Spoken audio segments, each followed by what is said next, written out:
As a teacher, if I were teaching a student to teach a motivated learner, the last thing that I would want to do and the thing that I would want to avoid most is telling the student, I don't have time for you, or figure it out on your own, or maybe even I don't know.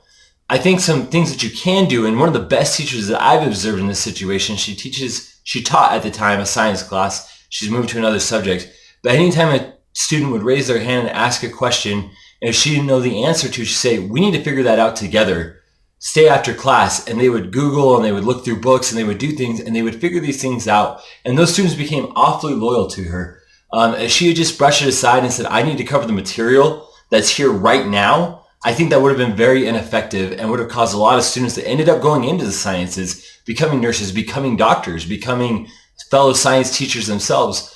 They credit that back to her, but if she had not acted that way and understood the need for these student to teacher motivated learners to have that interaction, to have that inquisitive mind be honored, I think they would have ran into a lot of problems. But she was really successful in this, and I think that's something that we need to take a look at as teachers. We need to avoid brushing things off. We need to avoid not validating the student's question, or if they want to show you whatever's important to them, it may not be important to you, but if they're taking the time to take an assignment and bring it to you and gain your approval, then you know it's important to them.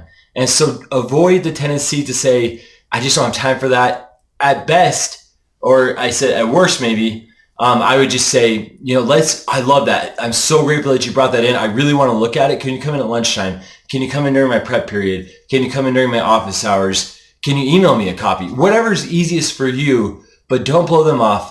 Help them to feel validated in their learning, and then they'll continue with that lifelong learning long after they leave your classroom.